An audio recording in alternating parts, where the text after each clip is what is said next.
మా ఆయన ఉండగా నేను జానక్ గారికి నిజం చెప్పలేను. కానీ ఈ పెళ్ళాపాలంటే ఒక్కటే మార్గం.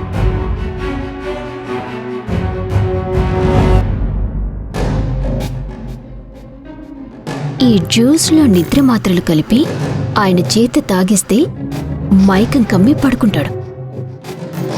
అప్పుడు నిజం బయట పెట్టకుండా నాకు అడ్డుపడే వాళ్ళే ఉండరు.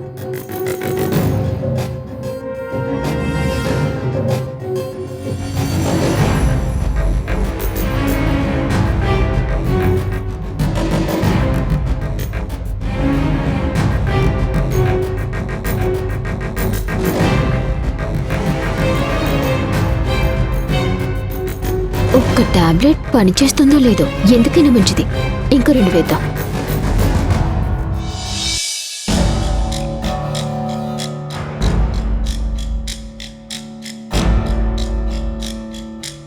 వల్లి, ఇక్కడేం చేస్తున్నావే? మా ఆయన కోసం జ్యూస్ తీసుకెళ్తున్నానత్తా. తిరిగి తిరిగి అలసట వచ్చేసింది. ఈ గ్లాస్ నాకిచ్చి నువ్వు ఇంకో గ్లాస్ తీసుకెళ్ళు. ఇది మా ఆయనకిచ్చేసి మనిద్దరికీ తీసుకొస్తానత్తా.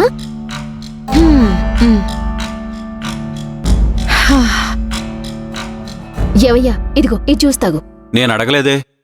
నువ్వు అడిగితేనే ఇవ్వాలా? చెల్లి పెళ్లి కోసం నువ్వు కష్టపడి ఏర్పాట్లన్నీ చూసుకుంటూ అలసిపోయావు కదా. జ్యూస్ తాగితే మళ్ళీ కాస్త ఉత్సాహం వస్తుందని తీసుకొచ్చాను. అది తప్పేనా? తీసుకోవయ్యా. ఇన్ని రోజులకి భర్త మీద శ్రద్ధ తీసుకోవాలన్న బుద్ధి నీకు పుట్టింది. సంతోషం. తాగవయ్యా. తాగుతాన్లే. నువ్వెళ్ళి అతిథులకు కూడా ఇవ్వు. వెళ్ళవే. ఈ నిద్ర మాత్రలు ఎంతసేపట్లో పనిచేస్తాయో, ఈయనకెప్పుడు మైకం కమ్ముతుందో. అంతవరకు రాత పందిట్లోకి రాకుండా ఉంటే చాలు.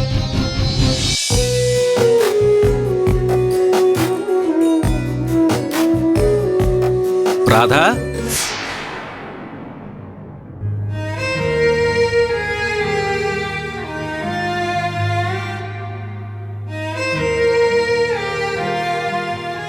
నా దిష్టే తగిలేలా ఉందిరా. ఏంటన్నయ్య ఇది? చిన్నపిల్లాడిలా అలా కన్నీళ్లు పెట్టుకుంటున్నావు. నువ్వు పదే పదే ఖుషీ గురించి ఆలోచిస్తూ తనని కలవాలని ఆరాటపడుతుంటే ఏ క్షణం నువ్వు ఈ పెళ్లి నీకు ఇష్టం లేదని చెప్పేస్తావేమో అని నేను నీ గురించి తప్పుగా ఆలోచించాను.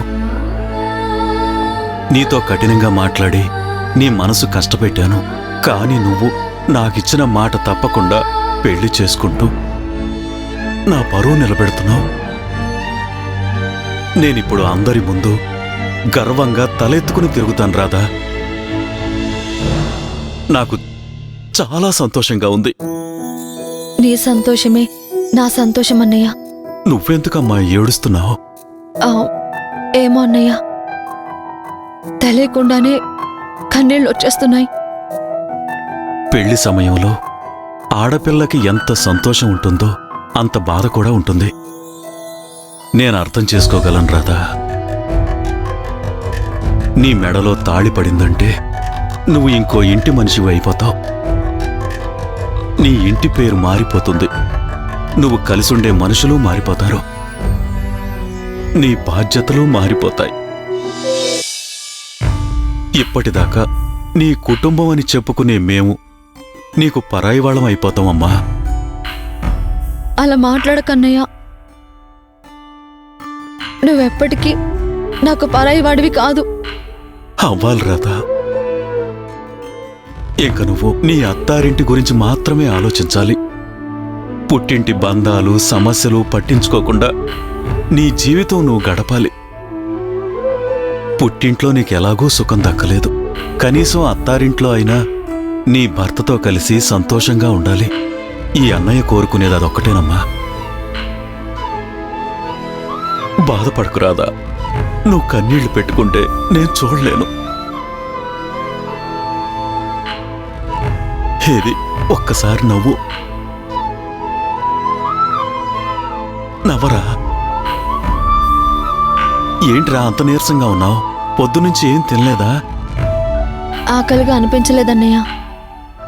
ఇలా అయితే పందిట్లో కళ్ళు తిరిగి పడిపోతావు. ఈ జ్యూస్ తాగు. వద్దన్నయ్య. తాగమంటున్నాను కదా, అన్నయ్య మాట వినవా? తాగమ్మా, తాగు, తీసుకో.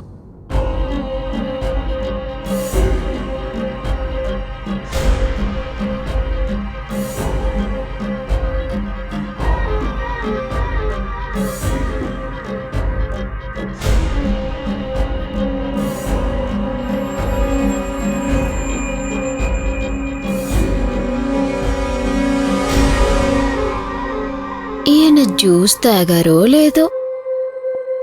ఇంకో అరగంటలో మండపం దగ్గరకు రావాలి. రెడీ అవ్వు. ఇదిగో ఈ గ్లాస్ తీసుకెళ్ళు. తీసుకెళ్తాను కానీ ఏం మాట్లాడుకుంటున్నారు మీరు? నీ గురించి మాత్రం కాదులే, వెళ్ళి పని చూసుకో. ఈ నాగవల్లి అంటే ఏంటో నీకు కాసేపట్లో తెలుస్తుంది. పంతులు గారు మనిద్దరినీ పెళ్లి మండపం దగ్గర ఉండమన్నారు. త్వరగా రా. వస్తున్నాను, పద. రెడీగా ఉండమ్మా.